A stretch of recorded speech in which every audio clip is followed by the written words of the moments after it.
नहीं, अपने परिवार के बाहर देखने की तैयारी नहीं है। और कांग्रेस में एक कैंसिल कल्चर डेवलप हुआ है। कुछ भी है कैंसिल, कुछ भी है कैंसिल। ये एक ऐसे कैंसिल कल्चर में कांग्रेस फंस गई है। अगर हम कहते हैं मेक इन इंडिया तो कांग्रेस कहती है कैंसिल। हम कहते हैं आत्मनिर्भर भारत, कांग्रेस कहती है कैंसिल। हम कहते हैं वोकल फॉर लोकल, कांग्रेस कहती है कैंसिल। हम कहते हैं वंदे भारत ट्रेन, कांग्रेस कहती है कैंसिल। हम कहते हैं संसद की नई इमारत, कांग्रेस कहती है कैंसिल। यानी मैं हैरान हूं, ये कोई मोदी की उपलब्धियां नहीं है, देश की उपलब्धियां है।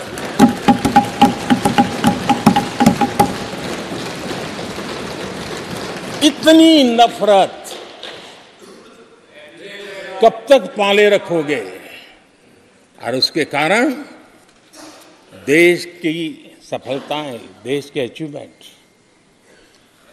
उसको भी कैंसिल करके आप बैठ गए हो।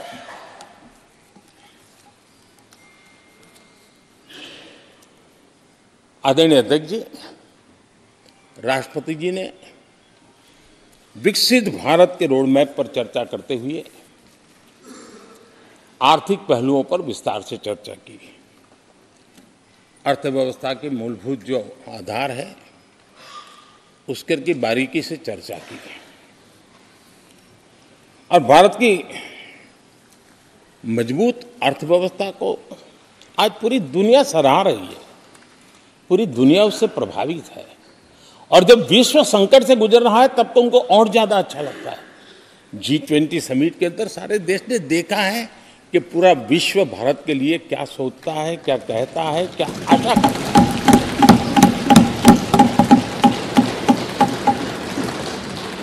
और इन सारे 10 साल के कार्यकाल के अनुभव के आधार पर आज की मजबूत अर्थव्यवस्था को देखते हुए जिस तेज गति से भारत विकास कर रहा है, उसकी बारीकियों को जानते हुए मैं विश्वास से कहता हूं, और इसीलिए मैंने कहा है कि हमारे तीसरे टर्म में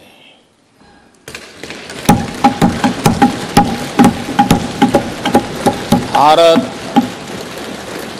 दुनिया की तीसरी बड़ी आर्थिक ताकत बनेगा।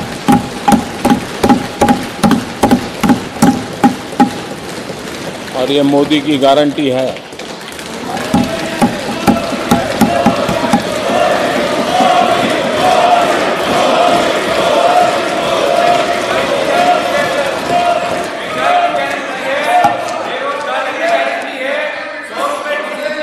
माननीय अध्यक्ष जी, इनको पहले मौका नहीं दिया था क्या? सबको मौका दिया है ना? हाँ,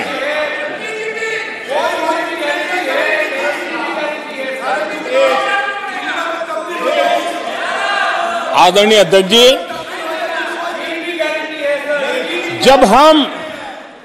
जब हम दुनिया की तीसरी बड़ी आर्थिक शक्ति बनकर के उभरेंगे कहते हैं तो हमारे विपक्ष में बैठे कुछ साथी कैसा कुतर्क देते हैं। वो कहते हैं इसमें क्या है, ये तो अपने आप हो जाएगा। क्या कमाल है आप लोगों की।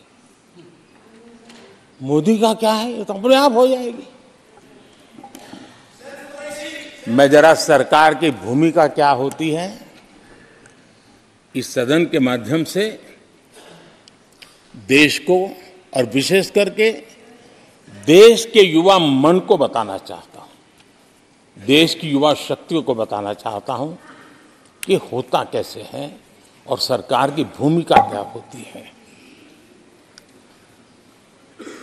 आदरणीय अध्यक्ष जी, 10 साल पहले 2014 में फरवरी महीने में जो इंटरिम बजट आया था, उस समय कौन लोग बैठे थे आपको तो मालूम ही है, देश को ही मालूम है। जो 10 साल पहले इंटरिम बजट आया था उसे पेश करते समय उस समय के वित्त मंत्री ने जो कहा था, मैं उसको कोट कर रहा हूं, और एक एक शब्द बड़ा मूल्यवान है जी। जब आप लोग कहते हैं ना कि तो अपने आप तीसरे नंबर पर जा ही जाएगा, ऐसा कहते हैं, उनको जरा समझना चाहिए। ये उन्होंने क्या कहा था? I now wish to look forward and outline a vision for the future. Vision for the future. पूरे ब्रह्मांड के सबसे बड़े अर्थशास्त्री बोल रहे थे। I now wish to look forward and outline a vision for the future. आगे कहते हैं, I wonder how many have noted the fact that India's economy, in terms of the size of its GDP, is the 11th largest in the world. यानी 2014 में 11 number पहुंचने पर क्या गौरवगान होता था। आज 5 पर पहुंच गए और आपको क्या हो गया? क्या हो गया? आदरणीय अध्यक्ष जी, आदरणीय अध्यक्ष जी, आदरणीय अध्यक्ष जी, आदरणीय अध्यक्ष जी, आदरणीय अध्यक्ष जी, आदरणीय अध्यक्ष जी, मैं आगे पढ़ रहा हूं। गोगोई जी, थैंक यू, आपने अच्छा कहा। मैं आगे पढ़ रहा हूं, ध्यान से सुनिए साथियों, ध्यान से सुनिए। उन्होंने कहा था is the 11th largest in the world. बड़ा गौरव का बात था। There are great things in the store. आगे वो कह रहे हैं, there are great things in store. फिर आगे कहते हैं, there is a well argued view that in the next 3 decades, in the next 3 decades, India's nominal GDP will take the country to the 3rd rank after the US and China. उस समय ये ब्रह्मांड के बड़े अर्थशास्त्री कह रहे थे कि तीसरे नंबर पर 30 साल में हम पहुंच जाएंगे। 30 साल। और फिर कहा था, ये मेरा विजन जो मैं मनमोहन सिंह नहीं थे उस वक्त, मनमोहन सिंह नहीं थे। बहुत लोग हैं जो ये ख्यालों में रहते हैं वो ब्रह्मांड के सबसे बड़ी अर्थशास्त्री है। ये लोग 2014 में कह रहे हैं और विजन क्या देखते हैं? 2044 यानी 2044 तक तीसरी अर्थव्यवस्था की बात। ये इनकी सोच, ये इनकी मर्यादा, सपना भी देखने का सामर्थ्य खो चुके थे लोग। संकल्प तो दूर की बात थी। 30 साल का इंतजार करने के लिए मेरे देश की युवा पीढ़ी को कह कर गए थे, लेकिन हम आज आपके सामने विश्वास से खड़े हैं, इस पवित्र सदन में खड़े हैं, और मैं आपको विश्वास दिलाता हूं कि 30 साल हम नहीं लगने देंगे। ये मोदी की गारंटी है।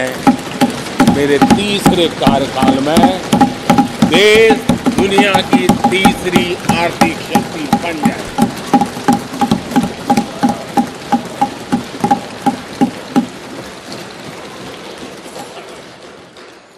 कैसे लक्ष्य रखते थे, उनकी सोच कहां तक जाती थी, दया आती है।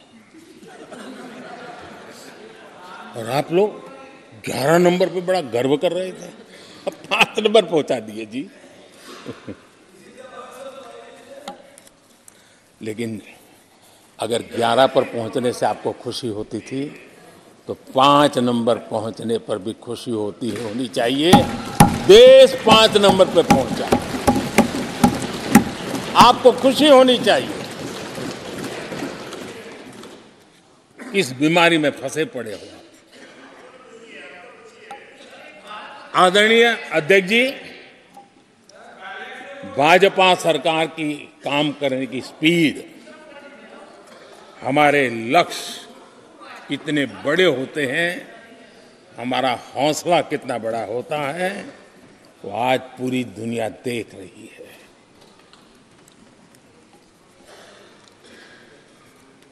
और आदरणीय अध्यक्ष जी, एक कहावत है, हमारे उत्तर प्रदेश में खास ये कहावत कही जाती है, 9 दिन चले 2.5 कोस।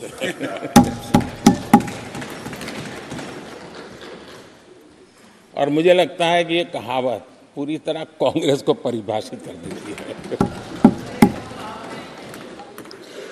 ये कांग्रेस की सुस्त रफ्तार,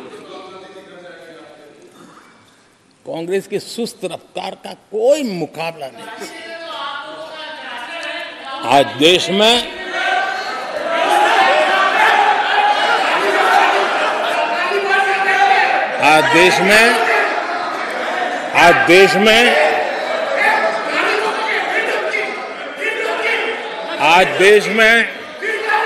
जिस रफ्तार से काम हो रहा है, कांग्रेस सरकार इस रफ्तार की कल्पना भी नहीं कर सकती। आदरणीय अध्यक्ष जी,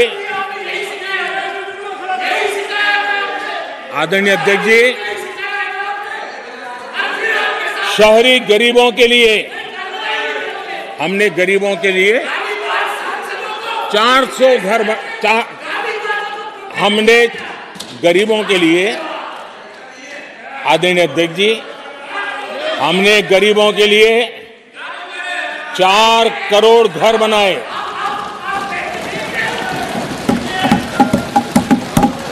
और शहरी गरीबों के लिए 80 लाख पक्के मकान शहरी गरीबों के लिए बने।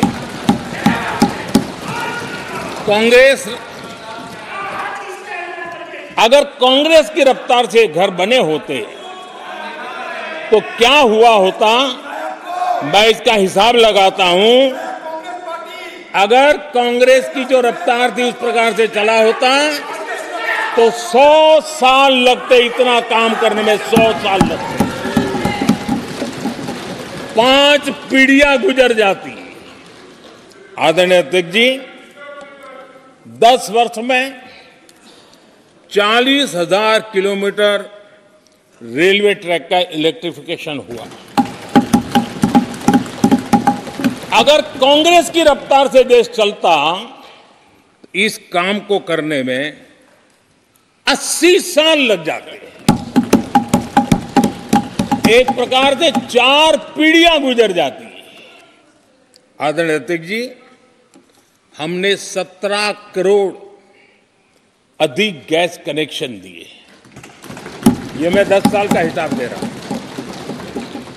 अगर कांग्रेस की चाल से चलते तो ये कनेक्शन देने में और 60 साल लग जाते। 3 पीढ़ियां धुएं में खाना पकाते पकाते गुजर जाती। आदरणीय अध्यक्ष जी, हमारी सरकार ने सैनिटेशन कवरेज 40% से 100% तक पहुंची है। अगर कांग्रेस की रफ्तार होती तो ये काम होते होते 60-70 साल और लगते और कम से कम 3 पीढ़ियां गुजर जाती, लेकिन गारंटी नहीं होता कि नहीं होता। आदरणीय अध्यक्ष जी, कांग्रेस की जो मानसिकता है, जिसका देश को बहुत नुकसान हुआ है, कांग्रेस ने देश के सामर्थ्य पर कभी भी विश्वास नहीं किया। वे अपने आप को शासक मानते रहे।